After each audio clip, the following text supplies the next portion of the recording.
नमस्कार, मैं शालिनी सिंह, आप देख रहे हैं टाइम न्यूज। आइए देखते हैं आज की प्रमुख खबरें। नागपुर अध्यक्ष अफजल फारूक से बातचीत। टाइम न्यूज के साथ खास बातचीत श्रीधर सावले। डाका डालने वाले एक व्यक्ति को पुलिस ने किया गिरफ्तार। 7/11 ट्रेन ब्लास्ट विक्टिम। अपंगों को व्हील चेयर वितरित। 13वें दिन गणपति विसर्जन। इतिहास कभी माफ नहीं करेगा। नागपुर के समाजवादी पार्टी के अध्यक्ष अफजल फारूक ने किया प्रेस कॉन्फ्रेंस का आयोजन। हमारे संवाददाता सलीम रहमान की रिपोर्ट। मुझे तो ऐसा लगता है कि भारतीय जनता पार्टी सरकार ही नहीं चला रही, सरकार आरएसएस चला रही है। आज आरएसएस जो चाहती है वही बयान भारतीय जनता पार्टी के लोग देते हैं। प्रधानमंत्री मजबूर हैं, वो खामोश होकर बैठे रहते हैं। आरएसएस के बड़े नेता मोहन भागवत उनके आगे जाके वो अपना सर नवाते हैं। ये बड़े अफसोस की बात है, बड़े शर्म की बात है।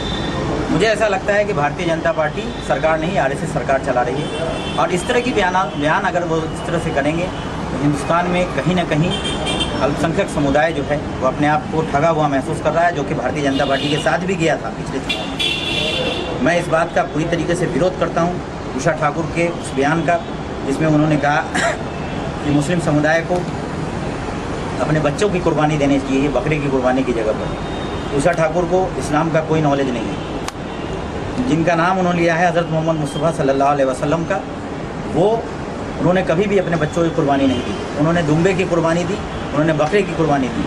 और हम इसके ख़िलाफ़ में कोर्ट में जा रहे हैं। कोर्ट के ज़रिए हम उषा ठाकुर पर FIR दर्ज कराने की। अभी 2 दिन पहले जिस तरीके से मानकापुर पुलिस स्टेशन पे आपने भी FIR दर्ज कराया, वहाँ से आपको क्या आश्वासन? मानकापुर मैं आपको बताता चलूँ कि मुझे बोलते हुए कोई दुख की बात नहीं है कि मीडिया के लोग कुछ अच्छे भी लोग हैं, लेकिन बहुत सारे मीडिया के लोग आज भारतीय जनता पार्टी RSS के इशारे पर काम कर रहे हैं।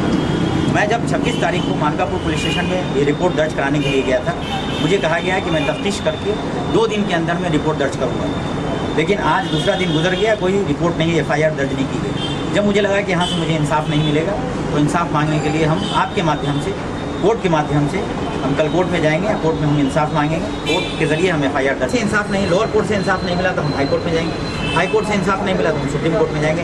हम जाएंगे ज़रूर। हम जो है लड़ाई लड़ेंगे, वो कानूनी लड़ाई लड़ेंगे, क्योंकि हमारा धर्म ये नहीं सिखाता है कि लाठी डंडा उठा के काम करना है। इनकी तरह से जितनी भी RSS की बहुत सारी संगठनाएं हैं, आप देख चुके हैं, सारी संगठनाएं बस सिर्फ और मुस्लिम विरोध में काम करती है। हम वो काम नहीं करेंगे। हम इस देश को बांटने का काम नहीं करेंगे, हम इस देश में जोड़ने का काम करेंगे। हम कानून के रास्ते से जो भी रास्ता है, हम उस रास्ते का इस्तेमाल करके हम इन पर FIR दर्ज कराने की कोशिश करेंगे। इनको हम मुजरिम बनाने की। मुझे बोलते हुए बड़ा अफसोस होता है, हमारे प्रधानमंत्री हैं लेकिन वो सिर्फ एक चेहरा है। इसके पीछे जो साजिश, इसके पीछे जो काम कर रही है वो RSS काम कर रही है। आप देख लीजिए बिहार के अंदर में जो चुनाव हो रहा है, वहाँ रोज़ उनके MLA इस बात का विरोध कर रहे हैं कि यहाँ टिकट बेचा जा रहा है। RSS के इशारे पर ही पूरा काम हो रहा है। मुस्लिम समुदाय अपने आप को ठगा महसूस कर रहा है इस पूरे हिंदुस्तान के अंदर। उसे लग रहा है कि पता नहीं हम इस देश के नागरिक हैं कि नहीं हैं। बात के दौरान भारतीय जनता पार्टी को RSS के इशारे पर चलने वाली पार्टी बताया है, और अगर इसी तरीके से भारतीय जनता पार्टी और PM नरेंद्र मोदी की बातें चलते रही तो भारतीय जनता पार्टी की सरकार नहीं चल पाएगी। और मुस्लिम जो कि अपने आप को ठगा महसूस कर रहा है, मुस्लिम समुदाय के लोग भी जैसे कि भारतीय जनता पार्टी में जुड़े थे उससे खींचना चालू हो जाएंगे। कैमरामैन आबिद खान के साथ Salim Rahman, time news, Nagpur. Time news के साथ एक खास बातचीत भीम सेना श्रीधर सावले। हमारे संवाददाता सलीम रहमान की रिपोर्ट। पार्टी निकालते समय इनको बहुत अच्छा लगता है। जिस समय पार्टी में काम करना पड़ता और लोगों के काम करना पड़ता, जब इन लोगों को जान पे आता है। इस वजह से हम लोगों ने देखे कि बाबा साहब के नाम पे पार्टियां खुलते जा रही है, पर ऐसा नहीं हो रहा कि हम कहीं तो भी आगे एक जगह रुक जाना चाहिए और सब लोग एक होके और अच्छा हम लोगों ने प्रेजेंटेशन देना चाहिए और दलितों का अच्छा उद्धार होना चाहिए।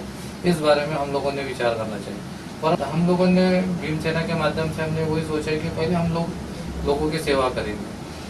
अब लोगों ने हमारे को नेता बनाना चाहिए। आज हम बाबा साहब के अनुयायी, हम कार्यकर्ता है। मैं अपने आप को बहुत छोटा कार्यकर्ता समझता हूँ, मैं नेता नहीं हूँ, पर मैं ये चाहता हूँ कि मैं इस तरीके का समाज के लिए काम करूँ और समाज मेरे को बोले कि नहीं हमारा नेता आज से ये होगा, और उस दिन का मैं इंतजार कर रहा हूँ। आज परिस्थिति इस प्रकार है कि आज दलित समाज का नेतृत्व करने वाला कोई जो भी। लेकिन आपको ऐसा नहीं लगता कि आजकल की नेतागिरी भी बिल्कुल दुकानदारी बन गई है?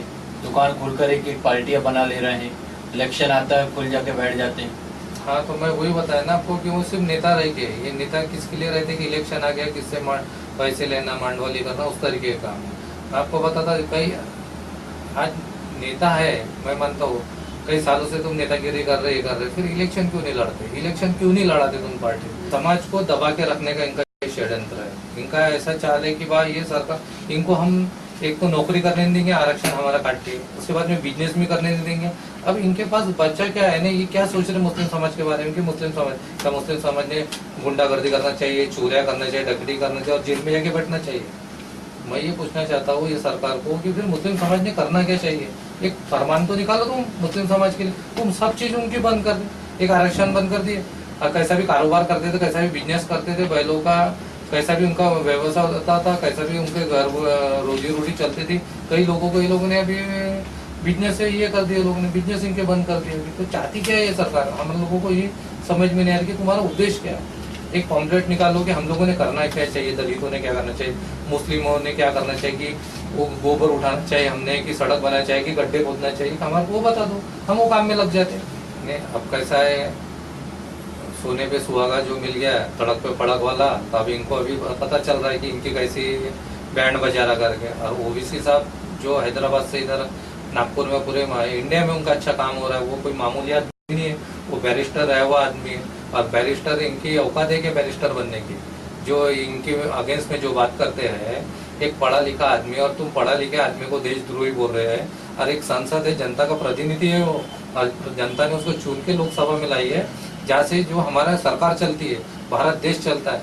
इन अनपढ़ गवार जो साध्वी बन के बैठे हुए, इनको अक्ल है क्या थोड़ी सी कि किसके बारे में किस प्रकार के ये लोग बात कर रहे हैं? इनकी औकात नहीं उनके बारे में बात कर रहे हैं। इसके पहले भी नागपुर में इस प्रकार का कार्यक्रम ओबीसी के साथ में, और भीमसेना का मैं खुद था कार्यक्रम में, उस समय भी कई अड़चने आई थी। कुछ लोगों ने परमिशन नहीं देना, इस तरीके करना, या ऐसा हम होने नहीं देंगे, ऐसा नहीं होने देंगे, परंतु हम लोगों की ताकत के आगे इन लोगों को झुकना पड़ा, और हम लोगों ने वो कार्यक्रम बहुत अच्छी तरह से सक्सेस किया, और बहुत बड़े पैमाने पे लोग आए। और हमारे पास में ज़्यादा समय नहीं था, हमारे 4 दिन पहले हम लोगों को परमिशन दी गई थी, सिर्फ इतना बड़े कार्यक्रम की 4 दिन पहले।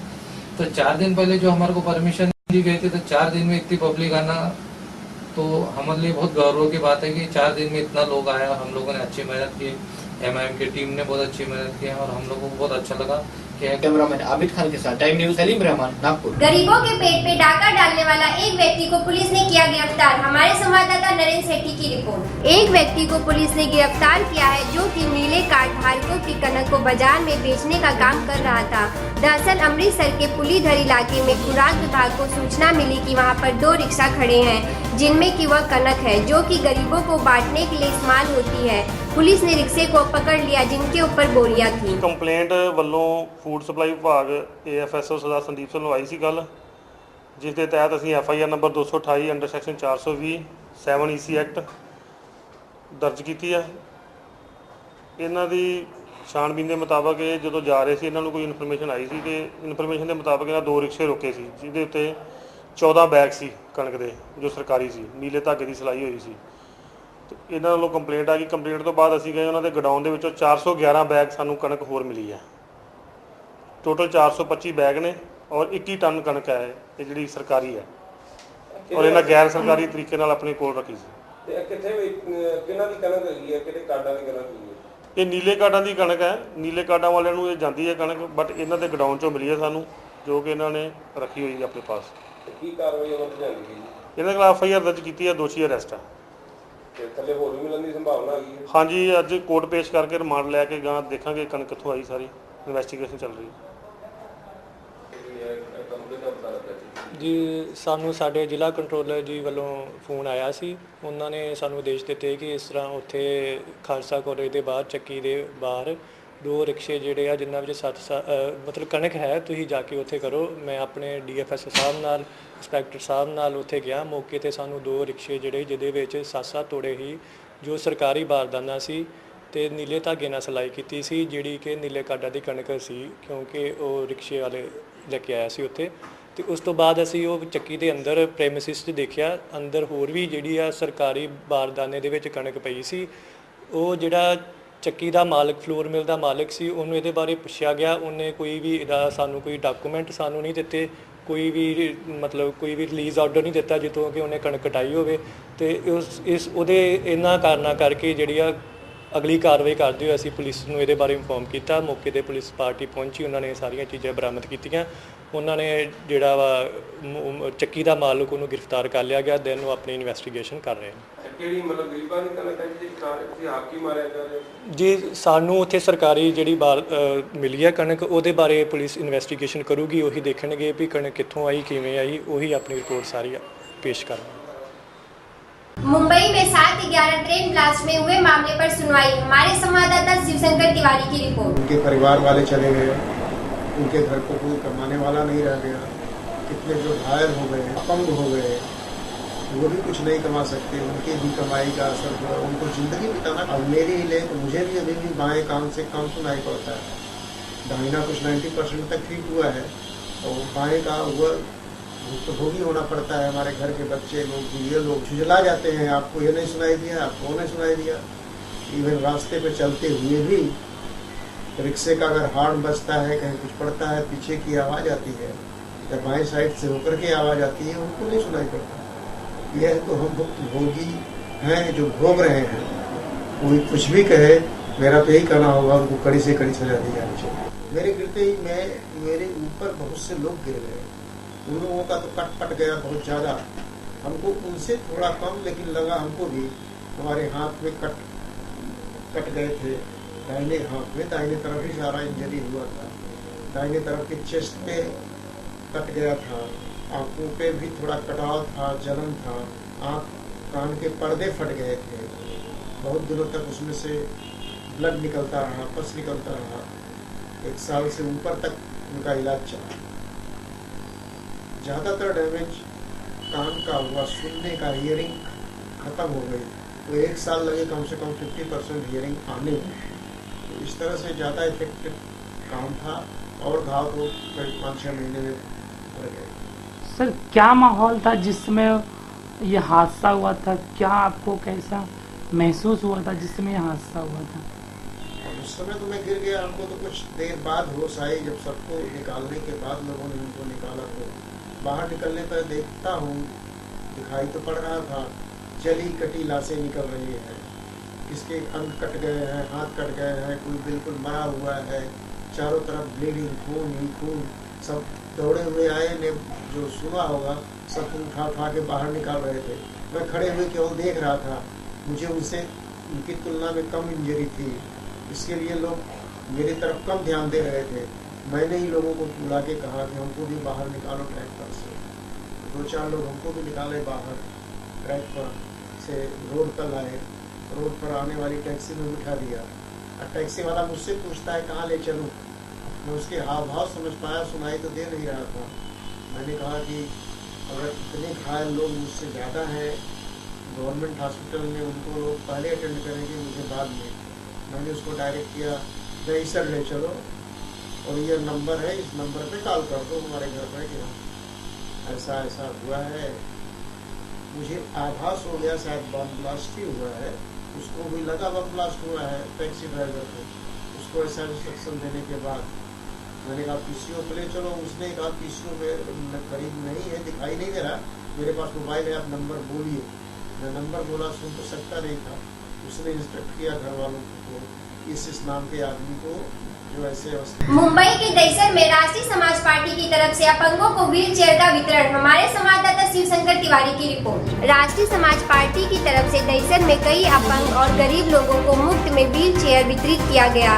इस पार्टी के मुंबई प्रदेश अध्यक्ष भीमराव जामने का कहना है कि यह पार्टी गरीबों के लिए काम करती है। एक पेड़ नहीं है ऐसा आज की तारीख में बोला जाता है और हम वो पेड़ देने की कोशिश कर रहे हैं। इसका मतलब ये है कि हम इस समाज में जागृति लाने की कोशिश कर रहे हैं, जिस जागृति से हमारा समाज इकट्ठा होकर हमारे साथ में चले और अपनी सरकार लाने की कोशिश करें। घबराहट तो नहीं है। हमारे राष्ट्रीय अध्यक्ष जो महादेव जी जानकर है, उन्होंने सिखाया है हमको कभी घबराना नहीं चाहिए। हमारे दिल में सच्चाई है और हम लोगों के लिए काम करते तो दिल खोल के काम करना चाहिए, ये हमारी शिकायत। जवाबदारी की बात करें तो मुंबई अध्यक्ष की आपके कंधों पे जवाबदारी है। कहते हैं जवाबदारी का बोझ जब कंधे पे पड़ता है तो बचपन याद आ जाता है। तो जिम्मेदारी बड़ी है। जिम्मेदारी तो बड़ी है और इस जिम्मेदारी को मैं पूरी तरह से निभा रहा हूँ। राउत साहब, अभी शेयर में आके अभी चेयर दिया, जो हैंडीकैप है, अपंग है, उसको चलने के लिए चेयर दिया तो उसके मन में कितनी खुशी होगी, उससे ज़्यादा हमको खुशी होगी। ऐसा काम होना मांगता है पार्टी की तरफ से, वो आज किया सबने। इसके लिए सबका अभिनंदन मैंने केंद्रीय सचिव नाते किया है। जी जी शिंदे साहब, आप ब्राह्मण साहब ने उसको पैर दे दिया, उसका मैं दिल से अभिनंदन और धन्यवाद देता हूँ। पाटिल क्या कहना चाहिए? व्हील चेयर एक तो ये अंधे लोगों को एक इशारा है जो शासन में बैठ के भी कुछ काम नहीं कर पा रहे हैं। आज नगर सेवक है, आमदार है, खासदार है, ये उनकी जवाबदारी है कि किसी विकलांग को सहायता दी जाए। लेकिन ये जानकर साहब की नेतृत्व में रामन साहब के कंधे पे जब मुंबई की जवाबदारी पड़ी है तो सबसे पहला उनके दिमाग में जो आया है कि आज एक अपंगों को हम सहायता देंगे तो एक वर्ग जो है उसको हमने एक दिल में बात बिठा दी कि दिल में जानकर साहब का एक है सहारा। हमारे लिए सहारा किसका है तो जानकर साहब का सहारा है। तो ऐसे एक वर्ग से शुरुआत हुई है, ये पूरे मुंबई तक जाएगी और इसकी आवाज़ पूरे महाराष्ट्र तक पहुंचेगी। जी आने वाले चुनाव में आने वाले चुनाव में डेफिनेटली धमाका आरएसपी का होगा, क्योंकि हम लोग दिल जान से काम कर रहे हैं, लोगों के लिए काम कर रहे हैं, लोगों के लिए हम लोग मैदान में उतर रहे हैं। इसलिए हम पूरी शाश्वती है कि हम यहाँ पे चुन के आ सकते हैं। आरएसपी का क्या हुआ? आज से हमने अभी सोच लिया है कि किसानों के लिए कुछ करने का है तो सरकार के सामने कुछ आंदोलन खड़ा करना है, तो वो आज से चालू हो गया करते। अभी वो टीवी में दिख रहा है। आप सहमति हो? हम सहमत नहीं है। जो पाटीदार आरक्षण मांग रहे हैं हम उनके विरोध में है। ओबीसी समाज से हम भी आरक्षण के लिए लड़ रहे हैं, तो उनको आरक्षण की अभी जरूरत तो है नहीं है। तो वो पटेल समाज है तो उनको आरक्षण की जरूरत नहीं है। हमें जो आरक्षण मिला है वो लोग जो हमें आरक्षण से बाहर निकालने का जो षड्यंत्र रच रहे उनके खिलाफ है हम हैं। उन्होंने जो अभी षड्यंत्र रचा है कि भाई आरक्षण हमेशा के लिए खत्म किया जाए, तो ये दलित वर्ग, ओबीसी वर्ग, एसटी एससी सबको ये परेशानी होगी। तो ये जो हार्दिक पटेल जो है उन्होंने जो झूठा जो स्टंटबाजी की है उसके खिलाफ हम हैं। आरक्षण हमें मिलना चाहिए और हमें मिला हुआ है, लेकिन धनगर समाज और ओबीसी समाज को आरक्षण जरूरी है। पटेल समाज और पाटीदार को आरक्षण की जरूरत नहीं है।